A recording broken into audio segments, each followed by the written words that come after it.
আসসালামু আলাইকুম everyone, welcome to অরণ্য রান্নাঘর। কাঁচা আম শেষ হয়ে যাচ্ছে, তারপরও যারা আমচুর বা আমতেল তৈরি করেননি, আপনারা সকলেই এই রেসিপি ফলো করে আমতেল বা আমচুর তৈরি করতে পারবেন। এই রেসিপিতে আমি খুব সহজভাবে কিভাবে আমচুর তৈরি করা যায় সেটাই দেখিয়েছি। আশা করছি আজকের এই রেসিপিটা আপনাদের কাছে খুবই ভালো লাগবে এবং সহজও লাগবে। ভালো লাগলে অবশ্যই আমার ইউটিউব চ্যানেলটি সাবস্ক্রাইব করবেন, পাশে থাকার বেল বাটনটি অন করে রাখবেন আমার পরবর্তী ভিডিও নোটিফিকেশন সবার আগে পাওয়ার জন্য। ফেসবুক থেকে দেখে থাকলে অবশ্যই একটি লাইক দিয়ে পেজটি ফলো দিয়ে রাখতে পারেন। তো চলুন কথা না বাড়িয়ে মূল রেসিপিতে চলে যাচ্ছি। আজকের আমচুর তৈরি করার জন্য আমি এখানে কয়েকটি কাঁচা আম নিয়েছি।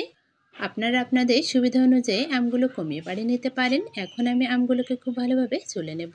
কাঁচা আমের সিজন প্রায় শেষ হয়ে এসেছে, কিছুদিনের মধ্যেই আমগুলো আমাদের পেকে যেতে পারে। সব গাছের আমগুলো আমাদের লাল লাল হয়ে এসেছে। এই সময়ের মধ্যেও আমরা যারা আমচুর বা আমতেল তৈরি করিনি তারা কিন্তু অনেক বড় মিস করে যাব। তাই আপনাদের জন্য আজকে আমার রেসিপি ফলো করে আপনারা অবশ্যই বাড়িতে আমচুর তৈরি করে রাখতে পারেন। দেখুন, কথা বলতে বলতে আমার আমগুলো সব ছোলা হয়ে এসেছে। এবার আমি পরিষ্কার পানি দিয়ে আমগুলো খুব ভালোভাবে ধুয়ে নেব। আমগুলো আমরা একটু সময় নিয়ে কষলে কষলে ধুয়ে নেব, এতে করে আমের মধ্যে সব কষ বের হয়ে যাবে। দেখুন, আমি আমগুলো সব খুব ভালোভাবে ধুয়ে নিচ্ছি। ধোয়ার পর আমগুলো আমি ছোট ছোট কুচি কুচি করে কেটে নেব। আমগুলো আমি বটির সাহায্যে কেটে নিচ্ছি, আপনারা চাইলে গ্রেটারও ব্যবহার করতে পারেন। বটির সাহায্যে আমি প্রত্যেকটা আম প্রথমে কুচিয়ে নিচ্ছি। দেখুন, আপনারা দেখলেই বুঝতে পারবেন আমি আমগুলো কিভাবে কুচিয়ে নিচ্ছি। আমের কুচিগুলো আমি একটু বড় বড় করে রাখছি, কেননা রোদে শুকানোর পর আমগুলো অনেক বেশি ছোট ছোট হয়ে যায়।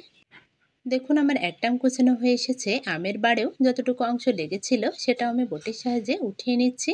ঠিক একইভাবে আমি আমগুলো কুচিয়ে নেব। আপনারা আপনাদের সুবিধা অনুযায়ী আমগুলো কুচিয়ে নিতে পারেন ছোট বড় আকারে। এই কাজটা একটু সময় নিয়ে করতে হবে।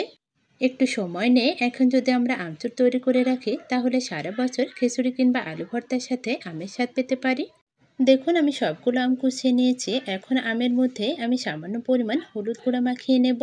যেহেতু আমরা আমচুর তৈরি করব, তাই আমগুলোকে আমাদের রোদে শুকিয়ে নিতে হবে।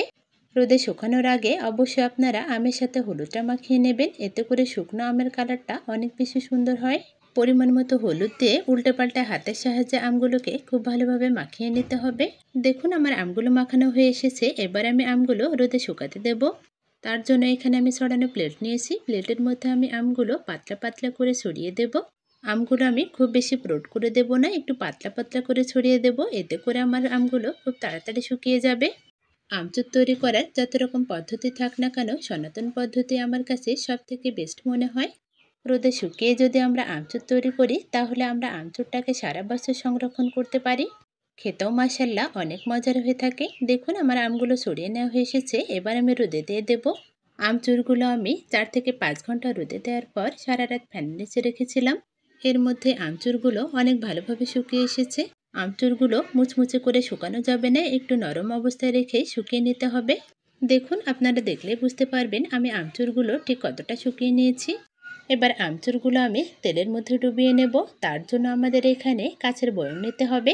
আমচুর তৈরি করার সময় অবশ্যই আপনারা কাঁচের বয়ম ব্যবহার করবেন, কেননা আমচুরগুলো আমরা সারা বছর সংরক্ষণ করে থাকি। কাঁচের বয়ম ছাড়া যে কোনো প্লাস্টিকের বয়মে রাখলে আমচুরগুলো গন্ধ হয়ে যেতে পারে। এবার বয়মের মধ্যে আমচুরগুলো আমি অল্প অল্প করে ঢুকিয়ে নিচ্ছি। আমচুরগুলো ভরার সময় খেয়াল রাখতে হবে বয়মটা যাতে খুব বেশি পুড়ে না যায়, একটু ফাঁকা রেখেই আমাদের বয়মটা ভরে নিতে হবে।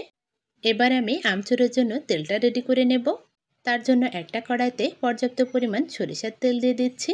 এবার আমি সরিষার তেলের মধ্যে দিয়ে দেব কয়েকটা শুকনো মরিচ কুচিয়ে নিয়েছি, গোটা কয়েকটা রসুনের কোয়া এবং 3 থেকে 4টা গরম মশলার টুকরো। এবার সবগুলো উপকরণ দেওয়ার পর খুবই অল্প আঁচে সরিষার তেলটা হালকা গরম করে নিতে হবে। সরিষার তেলটা খুব বেশি গরম করা যাবে না, তা না হলে সরিষার তেলের গন্ধটা চলে যেতে পারে। খুবই অল্প আঁচে সরিষার তেলটা হালকা গরম করে নিতে হবে। দেখুন, সরিষার তেলের মধ্যে যখন হালকা বুদবুদ সৃষ্টি হবে তখন আমাদের সরিষার তেলটা নামিয়ে নিতে হবে। তেলটা নামানোর পর অবশ্যই তেলটাকে আমরা ঠান্ডা করে আমচুরের মধ্যে দিয়ে দেব। গরম তেল কখনোই আমরা আমচুরের মধ্যে দেব না, অবশ্যই আমরা এটাকে ঠান্ডা করে নেব। আমরা অনেকেই কাঁচা সরিষার তেল দিয়ে আমচুর তৈরি করে থাকি, তবে আমার মতে কাঁচা তেল দেওয়া একদমই ঠিক নয়। অবশ্যই তেলটাকে একটু হালকা গরম করে নেওয়া উচিত। আমার আমচুরের মধ্যে তেলটা দেওয়া হয়ে এসেছে। তেলটা দেওয়ার পর অবশ্যই আপনারা 3 থেকে 4 দিন আমচুরটা খুব ভালোভাবে রোদে শুকিয়ে নেবেন। আমচুর রোদে দিলে আমচুরটা তেলের সাথে খুব ভালোভাবে মজে যায় এবং আমচুরের স্বাদটা অনেক বেশি বেড়ে যায়। আমচুর রোদে দেওয়ার পর মাঝে মাঝে আমচুরটা নেড়েচেড়ে দিতে হবে, এতে করে উপর নিচ খুব ভালোভাবে গরম হয়ে যাবে। আশা করছি আজকের এই আমচুর রেসিপিটা আপনাদের কাছে খুবই ভালো লেগেছে এবং সহজও লেগেছে।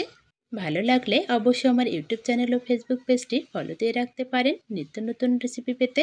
আজকের মতো এখানে বিদায় নিচ্ছি। সবাই ভালো থাকবেন, সুস্থ থাকবেন, সবাই সবার জন্য দোয়া করবেন। আল্লাহ হাফেজ।